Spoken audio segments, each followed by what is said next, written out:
So Glenn, we are in Ottawa here. You're playing tonight with Cooper. You took a little time off from Cooper last year. How is that now? You had a little neck problem. Yeah, it's all great. I was even back with Coop last fall. Right. Yeah, October through December. So it's all good. It's all in the past. It was something that had to be dealt with at the time. You know, if you're playing in pain, something's wrong. But as you're playing now, is there anything going on, or you're fully... Oh, I'm fine. I wouldn't go back out on a tour unless I knew 100% that everything was going to be okay. If that problem starts up again, that's not good. Now, you were mentioning also that you were out in France recently doing some drum clinics or drum shows. Yeah, I do a lot of festivals, drum festivals and drum clinics, so that's what was going on there. That drum festivals are great. Drummers do these a lot. They're all over the world, and we're like the kind of musician that likes to hang and geek out together, and so you get a bunch of guys doing their clinic presentation for like say an hour or so, and it's just a big great hang. Otherwise, if it's just a drum clinic, it's just me. And it's a longer presentation. It's a little more loose. You meet and greet with the people in attendance.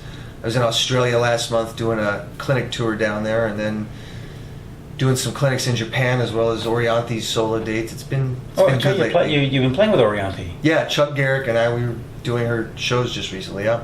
So let's see. So right now you're doing Cooper, and the Coopers. You're doing a few more shows in the States and over to Europe for a while. Yeah, we're going to be in the States still for a little bit. Right now it's like mid-June, so we're going to be in the States till almost the end of July, and then we'll go hit up the festivals late July, August, Europe.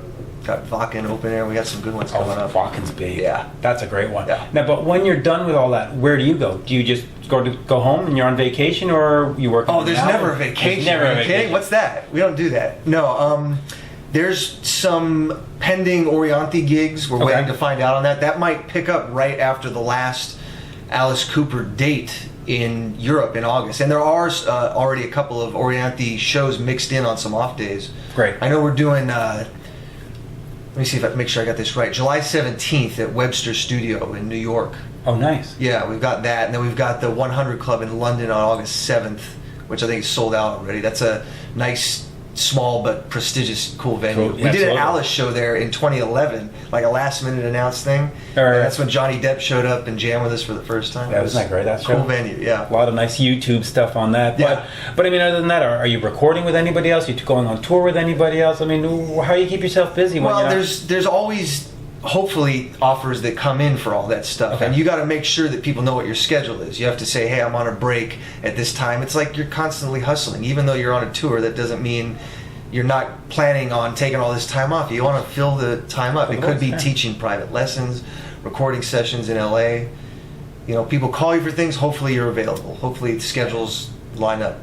So tell me a little bit about playing with Alice. I mean, you're a little bit younger than him. You probably grew up listening to his records. Yeah. How was it? First of all, how'd you get the gig? Well, to put it like in a real short story, Tommy Henriksen is a guy I've known for a long time, and we played in a band together in the mid-late 90s, and he became more of a producer-writer. He would get me on whatever sessions he could. That's how it works. The producers choose the session players. So in 2010, he was working on an Alice session in Nashville with Bob Ezrin, and so it was up to Tommy to choose the musicians. So I came in, and this was us, you know, doing some re-records of Alice's his material from back in the day. School's Out. For the iTunes release there. For use in video games, movies. A lot of bands do this now. Yeah, absolutely. Kiss has done it. We don't even know half the bands that have done it, probably, because you're doing exact knockoffs of the song. Yeah, Guns N' Roses has done it. I would believe it, yeah. So, did that, and then a year later, Bob Ezrin suggested me and Tommy for the touring band, as well as Steve Hunter. He made the suggestion, so I had never met Alice. So Tommy pulled up some YouTube stuff. That's what you do nowadays, right? And that's research. Yeah, well, it makes sense. Alice wanted to see. He knew I could play with the right energy and vibe for the songs, but you got to see the people. So he saw it, and based on that, he said, "Okay, that's the guy." And I met Alice on the first day of rehearsal, actually. Wow, in person, yeah. Now, is that? It's like, "Hi, I'm your new drummer." You know, when you look into that session, you see Bob Ezrin. He Pink Floyd The Wall. Yeah. Kiss Destroyer. Welcome to My Nightmare. Peter Gabriel. Yeah. Do you walk into that and go, "Oh shit"? Is there a level of intimidation? Yeah. Well, and he's not afraid to change you if he doesn't like it. He'll right. Just say, No, there's a good part of that. There's no sugar coating of anything. Right. And I knew that he can be hard on musicians, but you know what? I came in over prepared. That's what you do. Right. And this was a situation where we were remaking something exactly note for note. So there was no question as to what the parts were going to be. It was in the execution of the parts. I had to make transcriptions. I read music, so I had to make transcriptions of these songs, and it was a challenge, but it was fun. We had a good time. We were recreating the 70s basically. Yeah, which is a fun era, quite frankly. Yeah. Oh, I love that era for drumming. Yeah. Recording-wise, I know Alice is working on new material. Are you part of that process, or? Well, we're waiting to find out. They're still working on demos of things right now, and since we're on tour, obviously Alice, he's not able to be there and work on anything right now. But yeah, we're going to find out more soon on that, maybe in the next month or two. Now, if people want to find out more about you, do you have a YouTube page or a website? Where do we go? I got all that stuff, man. Too much. There's too many URLs to mention. I'll just say on Facebook I'm drummer Glen, and Glen with one N. That'll lead you to all the other YouTube and yeah, keep it simple, right?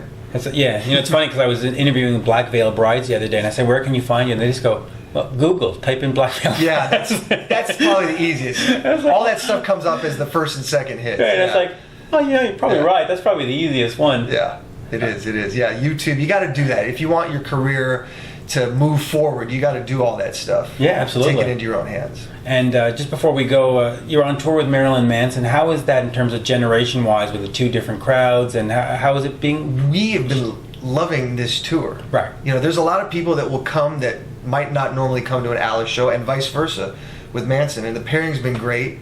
Obviously, Manson is very heavily influenced by what Alice did, and he's made that very clear, to us and in the press and everything. And everyone's getting along great. And there's people in his band that we're friends with forever. It's just that cool kind of camaraderie. We've been having a great time. But are you noticing some of his fans coming, getting into the Cooper songs and vice versa? Yeah. Usually we close the show, and the audience is the same capacity for both sets, which is great. Yeah. Fun tour. Well, Greg, thank you for talking to me. Thanks, brother. Thank you.